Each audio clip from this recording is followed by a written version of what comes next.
پہلی درخواست اور پہلی گزارش تو طلبہ سے یہ ہے، علم کو گہرائی کے ساتھ حاصل کریں، کتاب کو سمجھ کر پڑھیں۔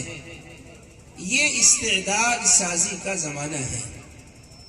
کسی بھی فن کے اندر اگر آپ کو کمال پیدا کرنا ہے تو اس کی بنیاد کے اندر آپ کو دقت اور باریکی کے ساتھ خوب سمجھ کر کے محنت کرنی پڑے گی، اور یہ علم نبوت ہے۔ کتاب اللہ، سنت رسول اللہ اور فقہ، مسئلے مسائل کا علم، ان تین چیزوں کا نام علم نبوت ہے۔ اس کے پڑھنے پر، پڑھانے پر، ان کے تعاون کرنے پر یہ عبادت کا اجر ملتا ہے۔ آج آپ محنت کرو گے، اللہ آپ سے کل انشاءاللہ العزیز بے شمار طلبہ کی تدریس کا، تعلیم کا کام لے گا۔ آج آپ محنت کرو گے، کل آپ اچھے معلم بنو گے۔ آج آپ محنت سے پڑھو گے، کل آپ اچھے مفسر بنو گے۔ آج آپ محنت سے پڑھو گے، کل آپ اچھے محدث بنو گے۔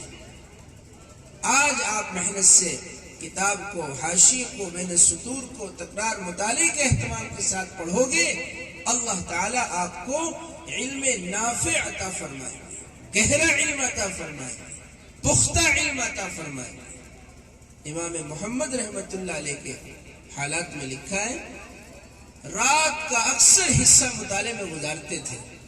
ان سے کہا جاتا ہے حضرت کچھ بدن کا بھی حق ہے، آرام کر لو، تو فرماتے ہیں سارا زمانہ سویا ہوا ہے، یہ خیال کر کے کوئی مسئلہ آئے گا ہم محمد سے پوچھیں گے، اگر میں بھی سو گیا اور قوم بھی سوئی ہوئی ہے تو پھر مسئلہ کون بتائے گا؟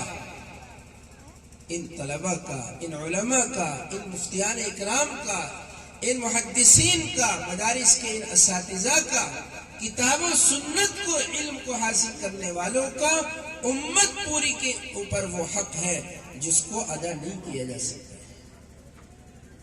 دوسری درخواست تمام طلبہ سے ہماری یہ ہے کہ جس طرح یہ زمانہ تعلیمی اعتبار سے اپنے آپ کو بنانے کا ہے، اسی طرح اخلاقی، کرداری اور عمل کے اعتبار سے اپنے آپ کو سنوارنے کا ہے۔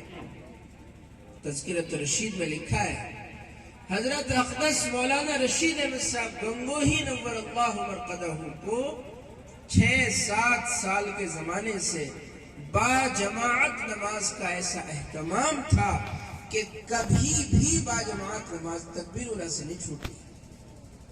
ان کی والدہ نے لکڑیاں چننے کے لیے ایک مرتبہ جنگل بھیجا، آنے میں تاخیر ہو گئی، مغرب کا وقت ہو گیا۔ جیسے مسجد میں پہنچے، بھاگتے دوڑتے جلدی سے نماز کے لیے، مسجد میں جماعت کھڑی ہو چکی تھی۔ وضو کرنے کے لیے ڈول اٹھایا اور کنویں میں ڈالا۔ اس زمانے میں یہ ٹوٹیاں نہیں تھی۔ اللہ کی شان، ہلکا پھلکا بدن، بچے ہی تو تھے۔ جیسے ہی ڈول کنویں میں گرا، وہ رسی اس کی پیر میں الجھی اور خود بھی نیچے جا پڑے، اور گرنے کی جیسا آواز آئی۔ نماز کے بعد امام نے جب سلام پھیرا تو نماز کے بعد لوگ کنویں کے من کے اوپر آئے۔ ان کے ماموں نماز میں موجود تھے۔ انہوں نے کہا ہو نہ ہو یہ رشید احمد ہوگا جو کنویں میں گرا ہے۔ اوپر سے آ کر آواز لگائی رشید احمد۔ حضرت نے نیچے سے فرمایا ماموں میں عافیت اور خیریت سے ہوں، آپ ڈول کی رسی اوپر کھینچیے۔ ڈول کی رسی اوپر کھینچی، پانی کے ساتھ ساتھ خود بھی ڈول میں بیٹھے ہوئے آ گئے۔ اللہ نے بچایا۔ شیخ الہند حضرت مولانا محمود حسن دیوبندی رحمت اللہ علیہ کے زمانے میں لکھا ہے، طالب علم کے زمانے میں کبھی تہجد نہیں چھوٹی۔ حضرت رشید احمد گنگوہی رحمت اللہ علیہ کے بارے میں لکھا ہے، عام بچوں کے ساتھ کھیلتے نہیں تھے۔ یہ ہر اعتبار سے اپنے آپ کو اخلاقی، کردار، عمل، نماز، عبادت، اتباع سنت کے اعتبار سے بنانے کا بھی زمانہ ہے۔ آپ چھٹیوں میں گھر جائیں گے، آپ ہر ایک کو سلام کریں گے، آپ کے سلام سے پتہ چلے گا بچہ علم حاصل کرتا ہے۔ ہر ایک کا کام آپ خدمت کریں گے، پریشان حالوں کی مدد کریں گے، ضرورت میں ایک دوسرے کے کام آئیں گے، راستے سے تکلیف دہ چیز کو ہٹائیں گے، اپنے اپنے محرم رشتہ داروں کے پاس، قریبی اور بعیدی رشتہ داروں کے پاس جائیں گے، اخلاق کے ساتھ پیش آئیں گے، کوئی غلط کام ہوتا ہوا دیکھیں گے، محبت نرمی کے ساتھ، چچا جان اگر آپ ایسے کر لو تو کتنا اچھا ہو، ہم نے نور النظام میں اس طرح پڑھا ہے، ہم نے ابو داؤد میں اس طرح پڑھا ہے، ہم نے بخاری شریف میں اس طرح پڑھا ہے، ہم نے فقہ کی کتابوں میں مسئلہ اس طرح پڑھا ہے، اللہ کے نبی علیہ السلام نے اس طرح، اگر آپ اس طرح کر لیں تو کیا اچھا ہوگا۔ نرمی سے، محبت سے ان برائیوں پر نکیر بھی اور اپنے اخلاق کا نمونہ پیش کریں تو پھر ہماری تعلیم کا اثر ظاہر ہوگا۔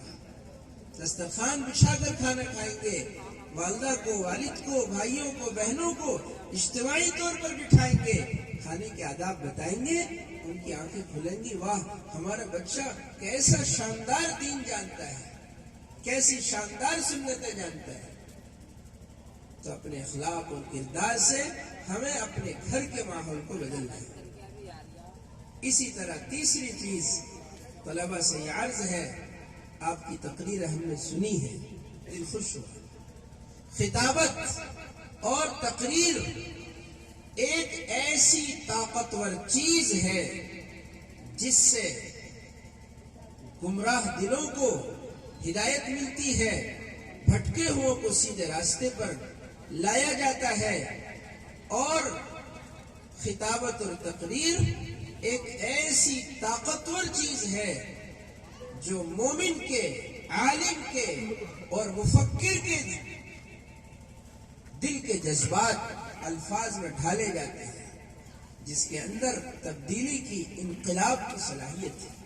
نبی پاک علیہ السلام نے فرمایا بیان میں جادو ہے، ان من البیان لسحرا، بہت سے بیان، بہت سی تقریریں ایسی ہوتی ہیں جو قوموں کے انقلاب کا اور ان کے اندر تبدیلی کا اور ان کے اندر بدلاؤ کا سبب بن جاتی ہے۔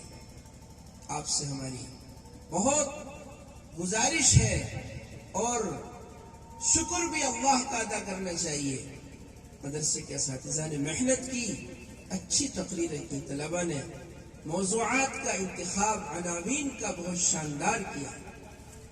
ایک بات میں عرض کرتا ہوں، کوئی بھی عنوان ہو اس پر تقریر سب سے اچھی کیسے بنتی ہے؟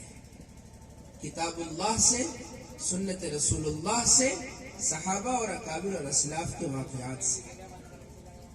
ہمارے یہاں لفاظی کوئی چیز نہیں ہے، آپ کوئی بھی تقریر لیں، اس کا موضوع آپ پہلے قرآن کی آیات میں تلاش کریں، موضوع سے مناسب آیتیں، اس موضوع سے متعلق کتنی حدیثیں ہیں اس میں سے چند کو لے لیں، اس موضوع سے متعلق صحابہ کے واقعات ہیں، اکابر کے واقعات ہیں، آثار اور احادیث ہیں، ان سب کے مجموعے کو اور اسلامی شعراء کے کلام میں سے کوئی مناسب ایک دو چار چند اشعار اپنی تقریر میں شامل کر دیں۔ ہر مقرر، ہر خطیب کے پیش نظر اپنے جذبات کو بیان کر دینا اور ایک برتن میں انڈیل دینا صرف یہ نہ رہے، بلکہ ہر خطیب اپنی تقریر سے قوم کو ایک پیغام دینا چاہے، شاید کسی کے دل میں بات اتر جائے، عمل کرنے والا بن جائے تو اللہ اس کو بھی ہدایت دیں گے اور اس کو ذریعہ بنا کر اس کو بھی، خطیب کو بھی اجر ملے گا۔ خطابت ہمارے اکابر میں حکیم الاسلام حضرت اقدس مولانا قاری محمد طیب صاحب رحمۃ اللہ علیہ، حکیم الامت حضرت اقدس مولانا اشرف علی تھانوی نور اللہ مرقدہ خطابت کے شہنشاہ تھے۔ گھنٹوں گھنٹوں تقریر، ایک ایک موضوع پر حضرت حکیم الاسلام رحمۃ اللہ علیہ ایسا سما بن جاتا تھا، مجال نہیں ہوتی کسی کی، اور ایسے نہیں کہ لفاظی کرنے، بات میں سے بات ایسے نکالتے تھے موتیوں کو موتیوں میں ایسے لڑی میں پروتے تھے کہ ایک موضوع شروع کیا ہے اور پھر اس کے متعلقات گھنٹوں میں جا کر کے آپ کی تقریر، اور عجیب بات یہ تھی جو بات جہاں سے شروع کی ہے اسے مکمل کیے بغیر نہیں رہتے تھے. ایسے نہیں کہ ایک بات شروع کی بھول گئے، بیچ میں چھوڑ دیا، 3 باتیں بتانی 2 ہی بتائے، تیسری بھول گئے. کبھی ایسا نہیں ہوتا تھا. ہزاروں کا مجمع، لاکھوں کا مجمع ہمتن گوش ہو کر سنتا تھا. تو میدان خطابت ان بچوں کے لیے یہ انجمن اصلاح اللسان، انجمن اصلاح اللسان کے عنوان سے اساتذہ جو آپ کو محنت کرا رہے ہیں، عزیز ساتھیوں جم کر محنت کرو.